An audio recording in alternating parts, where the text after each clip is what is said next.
our good pal, John Sabol. What's going on, Bal? How are you? What's going on, brother? How you been?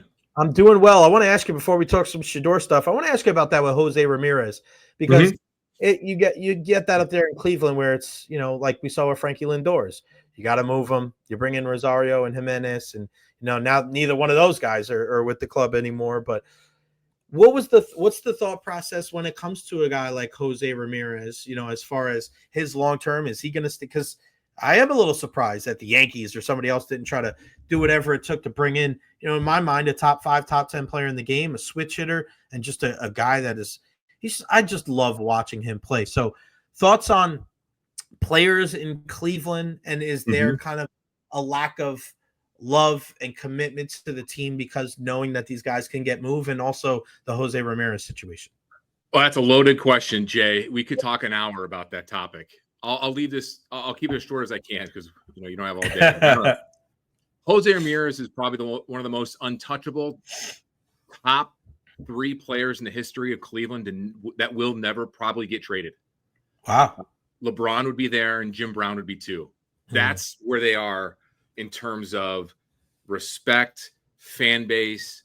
Let's say the Yankees will throw out the Yankees. Let's say the Yankees had the top 3 prospects ranked by Baseball America, MLB Pipeline. One's a hitter, one's a pitcher, one's another hitter. Cleveland still probably wouldn't make that move.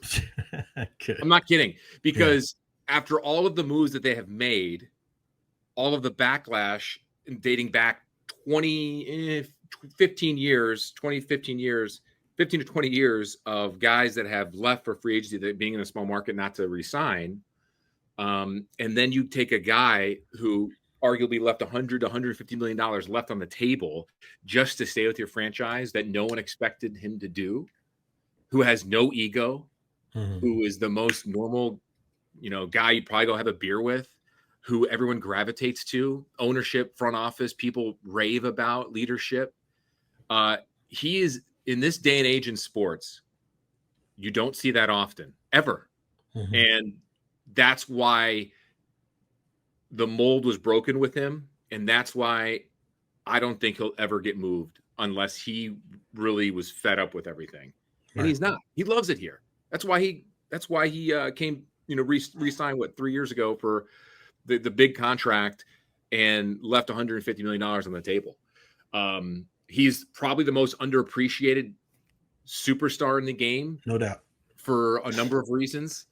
You're playing in a small market. Baseball's different now than it was in the 90s when we grew up, when you saw all those big names. The sport's changed in terms of just lack of run scoring and all pitching heavy and too many analytics that are causing things, and free agency, and you name it, list goes down. And he doesn't do many interviews, locally here. I mean, he speaks English, but when he does them, he'll do them in English every once in a while, but sometimes he'll have his interpreter there. Right. And I think sometimes that can maybe hurt the connection with people, but it doesn't hurt it here. Maybe outside of Cleveland, but it doesn't hurt it here. The people are beloved. He's beloved here. And I've had conversations with him. I mean, it's just, he is just a rare breed, man, of no ego, absolutely no ego. It's just crazy. And everyone just, from the guys that get called up, middle relievers, just rave about his leadership and rave about who he is as a person. Now, to your point of talking about dealing somebody, like Stephen Kwan was talked about, right? Yeah. And that's a different story. I mean, look at all the guys Cleveland's traded because they know they can't afford players. Like they traded back-to-back Cy Young Award winners, Cliff Lee and CC Sabathia in 07-08, and they traded Lindor, who was never going to re-sign here with that contract. And that trade didn't really work out well, the return. But if you look at the return they traded for the year before with Mike Clevenger, they hit on that trade. They just, fleeced the Padres at the time. I mean, they've made a lot of good moves, but they've also made moves that they probably should have either done earlier or, came out as a wash. Yeah. Obviously, the worst trade they probably have made was with the Rays, Junior Caminero, and Chris Antonetti. Yeah. Chris Antonetti has openly said, "Yeah, we screwed that up. Drop the ball on that one." So, or how about the Aaron Savali, Kyle Manzardo trade 2 years ago? When that happened, I remember thinking, Well, we knew what we had in Savale, and I'm thinking, the Rays are really good about picking out guys in trades, and they are so. I think the Rays. I rarely see the Rays miss on a trade. They missed on that one. Yeah, they did. Yeah, they did. And I remember talking to Brian Anderson about it when it happened, and I'm like, Brian, what do you think of this kid? And he raved about him. Yeah. And but yeah, it's hey, it's baseball. You never know what's going to happen especially with star players like that. And for Junior Caminero, who's just playing the lights out, I hope he stays with Tampa. And I'm glad that when this new ownership comes in, they evaluate the players where to put the stadium, obviously, and make all the right decisions. Because if there's one fan base, if there's one region that desperately deserves that, it's Tampa Bay for sure. The whole region needs that. You got that right, buddy. And what Cleveland needs is to call my guy Parker Messick up, all right, man, from Triple. Get him up there. My guy from Plant City. I've known him for freaking 20 years. Yeah. Get him up there. Get him up there. He started in the Futures game, so hopefully he's up with you guys sooner rather than later. I want to ask you about the Emmanuel Clase thing, because we were having this conversation, Ian and I, yesterday on our podcast about Michael Porter Jr. Recently said on a podcast that betting is ruining sports. Because his brother was one of those guys that got flagged by the NBA, and you and I being big basketball fans, like that's not like we could see that. We're like, yeah, okay, a guy can legit, if you're under in points is 10, and you got 7, you're like, oh, hammy, you're out for the game. They're gonna take precaution. And if you tell 2 or 3 of your friends, like, hey man, put a boatload of money on the under, I'm not playing tonight. How can we avoid that? Like, I don't know if we necessarily can. Because betting is so prevalent everywhere now. What was the backlash like with that, with the pitchers there in Cleveland, especially Clase, who many people thought was the best closer in the game? Well, and he was last year, and you being New York, this. Clase had numbers last year that actually had a better season statistically than Mariano Rivera's best year that no one talked about. Really talked about. That's how good and dominant he was last year. In terms of his ERA, I think Mariano had a better walk to strikeout ratio, something like that. But anyways, I mean, he's the best closer in baseball, right? Yeah. When the Luis Ortiz thing went down, I was actually on vacation, and I remember texting people like, "What is this?" And like, "Oh my gosh, like what happened?" And then the Clase move happened. So let me paint you this picture. I was in Cooperstown, New York, for the Baseball Hall of Fame induction ceremonies. CC Sabathia got inducted, but I was also there for Tom Hamilton. Nice, So he got the Fort C. Frick Award, which goes to the Hall's honor for the top broadcaster. It's a prestigious honor. So I was there with Tom and his family. Know Tom and his family really well. His son is a reporter at my station, so I've got. Nice. It was great to be there with his family. Very blessed and very honored to be there. And I'm sitting in this auditorium. This opera house that's set away from the hall, like 10 minutes away, and they're doing the Fort C. Frick Award ceremony. And your boy Joe Torre walks in, Bob Costas walks in, Robin Yount comes in, Jim Thomey's in there, Mark Shapiro, former Indians GM, now GM president of the Blue Jays. And I'm sitting back. There's only a few media members there, and I'm sitting back, and 3 seats to my left is Guardians president Chris Antonetti and his daughter. And the Guardians were playing a doubleheader that day against the Royals. And it was game 1. And I'm game casting it too. And I look over and I'm like, hey, Chris, and Chris is game casting it. And as he would, right? And the ceremony leaves. I go to the media center and Clase blows a save. And my photographer and I are like, oh man, all right, game 2, let's get him. And then the next morning, we're now back home in Cleveland. And the news breaks, and we later find out that the Guardians had got word that, or I guess Stephen Vogt had said something afterwards that he knew something was going to happen, but they weren't sure what, or something along those lines, and he pitched him anyways. It's something like that. And I wondered if Antonetti the whole time, I'm like, man, does he know this is about this? Right? Did he know about this? Like, how was he? And he was. I gotta be honest, he was a little more not as talkative as he was before. So I wonder if that I can only theorize that maybe he had that on his mind. When it happened, though, everyone was like shook. Like, really? Do we have this have a pandemic on our situation? Yeah. Oh my gosh. Like, it's not one guy. That's where your mind goes, right? Yeah. And then Vogt talked again like the next day, and everyone. And they were in Kansas City, so they weren't here locally, and I wasn't there obviously. And just hearing and talking to people, they were really upset about it and not happy. And as far as I know, the organization has not talked to either one of the guys since it all happened. Wow. When the suspension went down, they had not talked to him. Now they could have talked to him maybe in the last week or two, but like the first few weeks, there was no communication. They cleaned out their lockers in the clubhouse. Yeah, I heard that. But think about this: when a guy gets suspended for more than like, let's say 10 or 15 games, let's say someone gets popped for something, or you're out, like a PED thing, you're out 60 days, your stuff's going to get cleared out anyways. If it's a 5-game thing, your stuff's not getting cleared out. But if it's for an extended period of time, that's like almost standard procedure, right? So, but everyone looked into that like, uh-oh. And then you just kind of get the vibes around like the clubhouse was like, what is going on? And then you added the trade deadline was like 2 days away. Yeah. And it was just an uncertain situation there. And just talking to some people and talking to some of the players, like no one wants to talk about it because they're that upset about it. Mm-hmm. And then they don't trade Quan. They traded Bieber, which we all expected in the minors, goes to Toronto. And then they just go off on this, the third best team in baseball off the All-Star break. Then they went on this run. And it's just like they're doing this without one of their better relievers, or the best reliever in baseball probably, right? Mm-hmm. And one of their best starters. And it's like, oh my gosh, their bullpen's actually pitching better. The setup man now, pseudo closer, is Cade Smith. Yeah. I call him Jaws because he looks like Jaws from the James Bond movie. He's got that big head, and listen, no one knows where this is going to go. They're both, Ortiz and Clase are suspended through August 31st. Ortiz's suspension got extended, and organization doesn't know. They haven't gotten any word from MLB. I will say this. I did a story for Fox 8 News 2 weeks ago about Ohio Governor Mike DeWine wanting to put a bill on to pass a bill to restrict prop betting here in Ohio. Now, Ohio, gambling is legal. You can do it on your phone. You can go to a casino. You can go to a sports book. It's like here in Florida. Yep. Mm-hmm. So, but Ohio has very limited prop bets that you can bet on versus other states. So they already have it limited. But that particular one prop bet that is alleged that has caused a lot of the issues of the first pitch ball that Clase got allegedly, involved in, that threw up the red flags, was one that you could bet on. And I think someone they found, I don't know, Jay, like 22. Oh, they flagged it. Yep.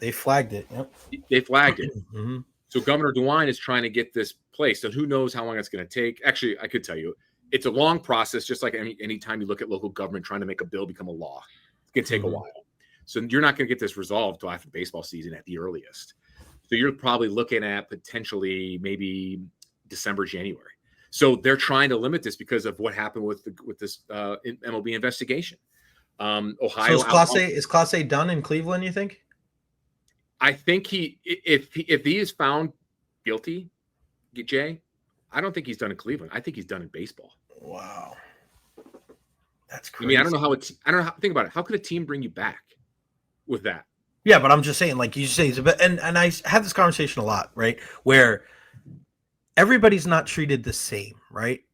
But you know what I mean? So like Clase is going to be able to get away with more than you and I, right? Because this guy is one of the few people walking the planet that can throw the ball 102 miles an hour, right? So yeah, for Cleveland, yeah, but let's say the Yankees or the Boston Red Sox or the Dodgers, they could go and like, hey man, past transgressions, but come over here and throw 100 for us, because if he helps win, we're looking at Antonio Brown, right? Like people, right? But don't you think what's the cardinal rule of baseball? What's the number one rule that you can't do?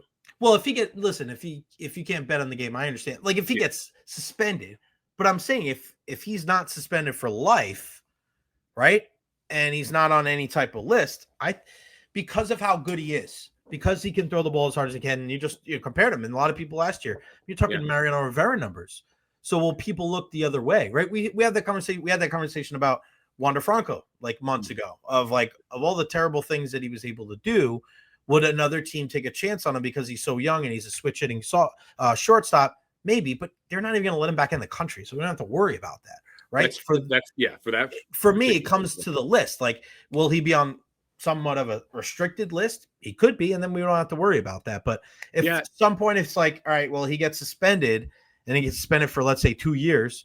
Then he comes back and then he does these like open workouts. And it's like, well, he's touching 99 on the gun. Like somebody's going to pay him to bring him in, man. Yeah. And you never know, right? In this day and age, for sure. Money talks, right? But I like that. I would wonder to think if you get popped for something and it comes out as legit, like he did it, he, whatever. I don't know how a team would still bring him back because of that's first off, it's a cardinal rule of baseball. You cannot bet on sports, right? And that's a form of betting. 2, you're a liability. What if you do it again? Does Major League Baseball and the NFL or the MLBPA Players Association have any regulations and guidelines? They don't, as far as I know. I don't think they do, because betting went legal after that last MLBPA, which we may come with a work stoppage next summer. Maybe that will be enforced then. But I don't know, Jay. You bring up a good point. It could happen. Who knows? Let's just see where this goes. The team's not saying much. MLB's not saying much. They're still doing their investigation. If he comes out as being like, hey, you're guilty of doing this, he's done in Cleveland. He could be done in baseball, in Major League Baseball, in the short term, long term. Who knows? I think if one thing's taught us is that the Pete Rose thing was a lot different. Yeah. Baseball still never brought him back. No. In a lot of ways. It took him a long time to start doing the media obligations for things. That didn't happen until the 80s or late 80s, early 90s. So who knows? It's really unfortunate. You're making all this money, and if you're guilty, and if it happened, it's like, is it really worth that? Right. Because it's funny, you look at those first pitches, it's like, man, like, and then after that, everything's in the zone. Is that a coincidence? So, yeah. You're right. Yeah. I'm with you, buddy. All right, let's talk some football here. And Shedeur Sanders, we spoke a lot about him last time. We got a lot of last time you joined us and we talk about Shedeur, man. You got a lot of great feedback on Shedeur. And man, I hated the narrative surrounding going into the start, because you have these national names and people wanted to blame Stephen A. Smith. And listen, Louis Riddick was saying the same thing. Robert Griffin III was saying the same thing. These are guys that have suited up on Sunday, saying that the Browns were setting them up to fail. And I go, man, they got 4 quarterbacks. Like, well, I don't know if they're why would they want to set him up to fail? They want the guy to do well, and maybe he does well and he starts and he's that guy, or maybe he does well and you trade him. Like, I don't know how the Browns throwing Shedeur into a situation that he's going to fail in is going to help the Browns at all. Then he goes out there, and I thought he did pretty damn well, man. I really thought he asserted himself well. I know he's dealing with the injury, but what did you make of the entire narrative around they were setting him up to fail? And then what was kind of the I guess the kind of aftermath of his strong play in that preseason opener? Like I said to you on your podcast, back in after, was that mandatory mini camp? Was it June? They're not setting up for fail. It's a classic example of, I'll say it, national media not knowing what they're talking about. Exactly. It's just, you got a hot take. Let's see what you got. You got a good click or retweet. See what blows up. They're not setting him up for fail, because you really got to look at everything what they're doing with him. I mean, the offensive system is so complex, completely different than what he did at Colorado. Dillon Gabriel, everyone would be like, well, or saying, well, why is he ahead of him in the depth chart when Shedeur's clearly outplaying him? True, fair. However, Dillon Gabriel's system in Oregon and even at Oklahoma, and even his early times at UCF, kind of mimicked just a little bit of what the Browns are doing, and he picked it up faster just because he was used to those systems. Therefore, the system fit his talent and his skill set and adapted it quickly. So that's why he was ahead of him on the depth chart. And they drafted him in the 3rd round versus Shedeur in the 5th. So you're going to take the guy that you took in the 3rd before him. It's still early. This isn't November. Shedeur, let's talk about this real quick here. He's not playing. He didn't practice yesterday. He practiced early, strained his oblique. They're out in Philadelphia. Didn't practice today. He's not playing Saturday against the Eagles. That's a major bummer, because you wanted to see him capitalize after and grow from Carolina. Dillon Gabriel will likely get half those team reps on Saturday in Philadelphia. He's dealing with that hamstring. He's not sure if it's 100%. Can he pick it as a hamstring injury? He's not 100%. Dillon's farther along from him. Joe Flacco's still going to be the number 1 quarterback and will be week 1 starter. Not official, but he will be. Yeah. Shedeur has made growth. His mechanics were tweaked. He has some bad habits, but what rookie doesn't? Players like him. They've gravitated towards him. He's picking up where he left off at each practice. He's throwing poise and confidence.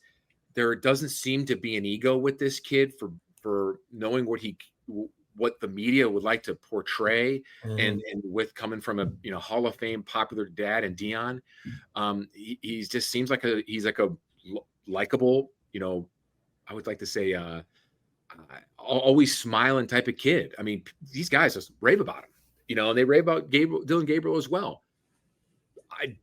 On the field, though, there's a big difference in the play. Shedeur has had a much better camp than Dillon Gabriel, as he's had the whole time since being in Cleveland, since rookie minicamp, OTAs, and mandatory camp in June.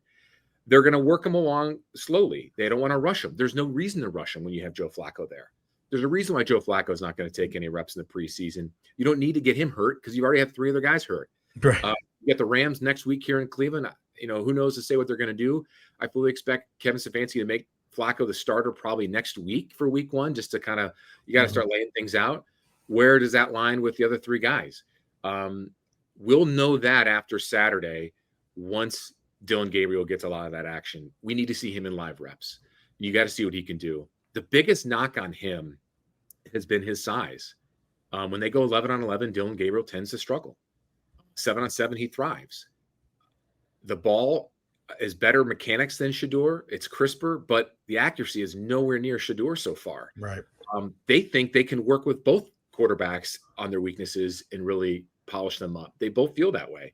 And, there were talks.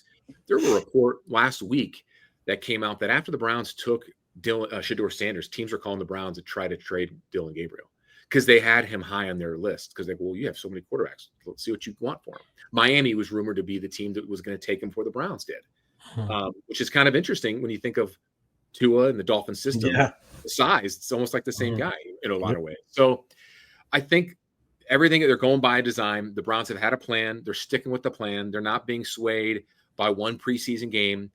I'll say this about Shedeur. He played outstanding last week. First 3 drives was against the Carolina's first-team defense. They didn't score. In the second quarter, when Carolina pulled their first-team defense and they pulled their second and third teamers in there, that's when he scored. That's when they scored 2 touchdowns. He played 3/4 of the game, 3 quarters. I think he started the beginning of the 4th maybe, and then Tyler Huntley played. Or maybe he was ending at the 3rd. But regardless, I mean, the guys he played well against, those are first-team defense. Right. Think about this too, Jay. He has still yet to take a rep with the first-team offense this camp. He has never done it. Not in OTAs, not in mandatory camp in June, and not now here in, what is this, day 14 of training camp. That tells you something. Not that he's not good. They're just slowly bringing him along. And he is relishing in the fact of being patient. He is openly talking about it. It's my time. It's my time. I'm learning. I got things to work on. I know what I need to do. My time will come. I am now in the study mode here. He's picking the brain of Flacco. He's picking the brain of, Kevin Stefanski and offensive coordinator Tommy Rees, former Alabama star and Notre Dame OC.